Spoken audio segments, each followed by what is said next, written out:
Mushroom खाने में, suit पहनने में, बूट पहनने में, गाड़ी लेने में, अपने लिए 85,000 करोड़ का विमान लेने में, 20 लाख हजार करोड़ रुपया का नया संसद भवन बनाने में और अडानी को वर्ल्ड का चौथा आदमी बनाने में देश को गर्त में ढकेल दिया।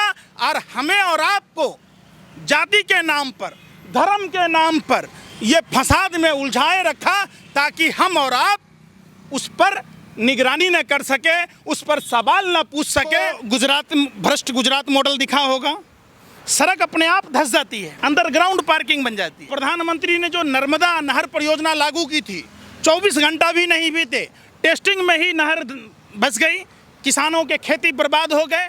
भाजपा के संदीप पात्रा आईटीडीसी में चेयरमैन बनेगा और आप लोगों को कहिएगा चूल्हा लकड़ी पर खाना बना लो। तो काहेला कहते हैं भाइयों एवं बहनों, हमने करोड़ों माता एवं बहनों के आंखों से जो आंसू आ रहे थे उसे पूछने का काम किया। अरे मोदी।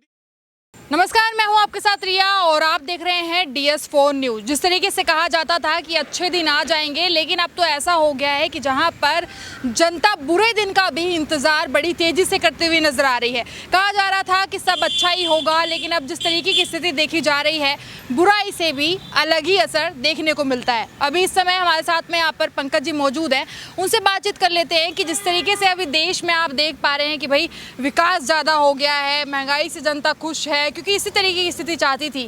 क्या कहना चाहेंगे? देखिए, देश की भोली भाली जनता नरेंद्र मोदी जैसे विश्वगुरु विनाशकारी प्रचार मंत्री के बहकावे में, झांसे में आकर जो अच्छे दिनों का वादा, जो जुमला था भाजपा का, उस जुमले के झांसे में आकर फंस गई। जब अडानी भारत में 76 लाख करोड़ रुपए का पैसा ले लिया तो जाहिर सी बात है कि सरकारी खजाने पर बोझ पड़ेगा। जब प्रधानमंत्री सरकारी खर्चे पर अंबानी अडानी जैसे व्यापारिक मित्रों के साथ में 200 आदमी का डेलीगेशन लेकर विश्व का दौरा करेंगे, अमेरिका में जाकर ट्रंप का चुनाव प्रचार करेंगे, हाउडी मोदी का प्रोग्राम करेंगे, प्रधानमंत्री जी पूरे देश ही नहीं पूरे विश्व में घूम घूम कर भारत की अर्थव्यवस्था को गर्त में ढकेल दिया। लेकिन हमेशा, लेकिन सुनिए ना, आपके पास अगर कर्जा होगा तो क्या आप महंगी गाड़ी लेंगे? क्या आप घर बनाएंगे? क्या अपने शौकों में और माने ऐशो आराम में खर्च करेंगे?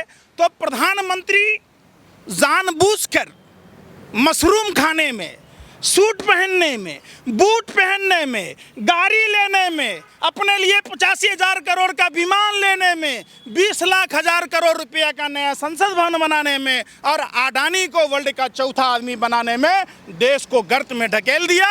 और हमें और आपको जाति के नाम पर, धर्म के नाम पर ये फसाद में उलझाए रखा ताकि हम और आप उस पर निगरानी न कर सके, उस पर सवाल न पूछ सके।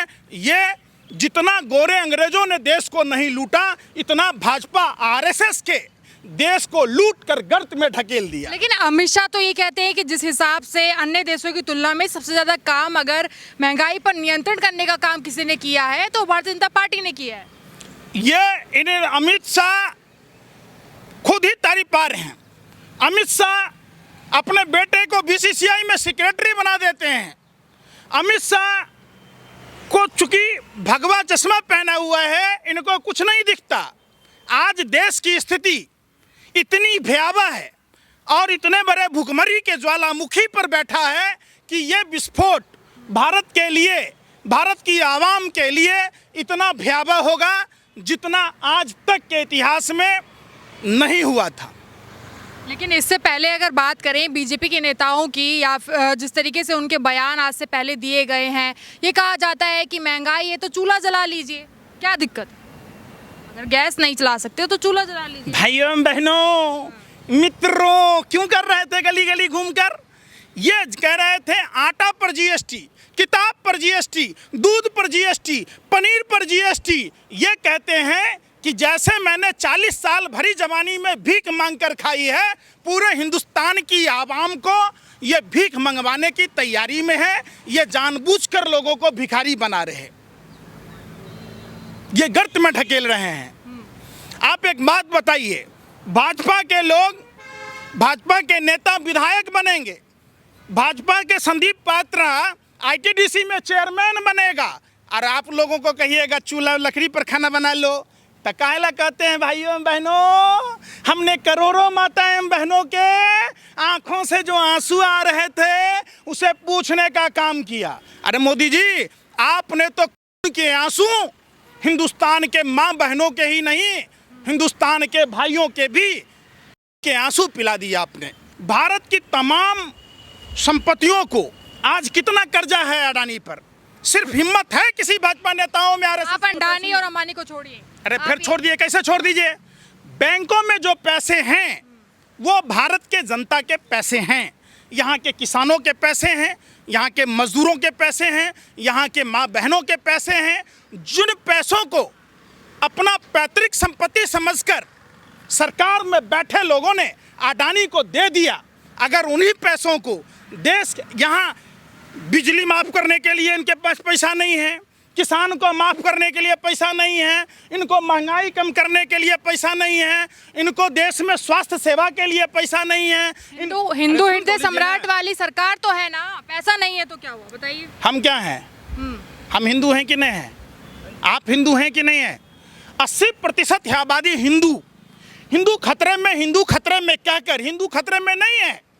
भाजपा आरएसएस जैसे संगठन खतरे में है, जिनके बाप दादा गोरे अंग्रेजों की मुखबरी करते थे, वो नहीं चाहते थे कि देश आजाद हो। गुजरात की तस्वीर बदल दी, उत्तर प्रदेश की तस्वीर बदल दी, बुंदेलखंड की तस्वीर बदल दी, और क्या बदलेंगे बताइए? आपको गुजरात, भ्रष्ट गुजरात मॉडल दिखा होगा। सड़क अपने आप धंस जाती है, अंडरग्राउंड पार्किंग बन जाती है। आपने गुजरात का देखा होगा, प्रधानमंत्री ने जो नर्मदा नहर परियोजना लागू की थी, 24 घंटा भी नहीं बीते, टेस्टिंग में ही नहर बच गई, किसानों के खेती बर्बाद हो गए। वही गुजरात एक बार नहीं, कंटेनर ड्रग्स का पकड़ा जाना।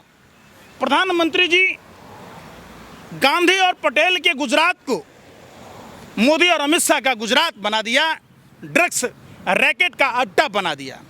जिस गुजरात की चर्चा सरदार पटेल और महात्मा गांधी के शुभ कार्यों से आधुनिक भारत के निर्माणकर्ता के रूप में किया जाता था, आज उसी गुजरात को नरेंद्र मोदी और अमित शाह जैसे विनाशकर्ता, जो भारत को गर्त में ढकेलने वाले, भारत को गुलामी की ओर ढकेलने वाले के रूप में जाना जा रहा है।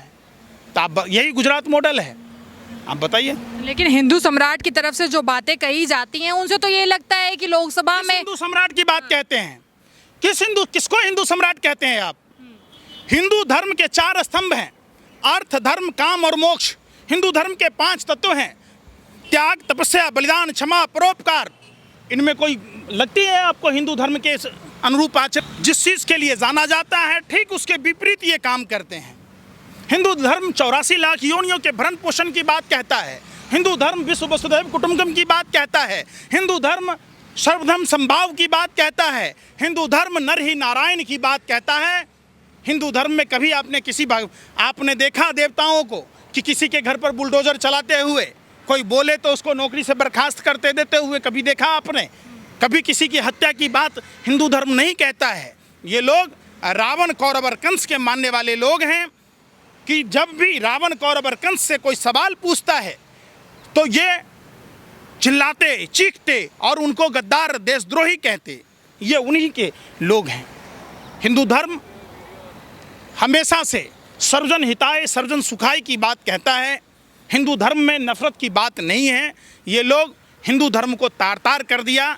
आने वाले समय में ये लोग असुर के नाम से जाने जाएंगे। तो जिस तरीके से आप सुन रहे थे कि देश में महंगाई का आलम वाकई में चाहे कितना भी बड़ा क्यों ना हो चुका हो, लेकिन एक तरफ ये देखा जाता है कि महंगाई पर बात बिल्कुल भी नहीं की जा सकती। चाहे मीडिया संस्थानों की बात करें या फिर आप अखबारों की बात करें या फिर हाल ही में नेताओं की तरफ से जो जुबानें रखी जाती हैं संसद के अंदर, उनकी बात करें, जहाँ पर महंगाई का आलम तेज़ी से बढ़ रहा है, लेकिन जनता कहीं ना कहीं पर अभी भी सवालों में फंस के रह गई है कि आखिर उनका जो दाता है वो किस तरीके से उनको जो सरकारी सुविधा है वो परोसने होने वाला है, क्योंकि बदलाव आप निरंतर सरकार के अंदर देखते रहते हैं लेकिन वो नहीं हो पाता। आप पूरी तमाम जो बातें हैं उनको लेकर क्या सोचते हैं वो कमेंट में जरूर बता सकते हैं। आप देख रहे थे मेरे साथ ये खास खबर DS4 पर, मैं रिया।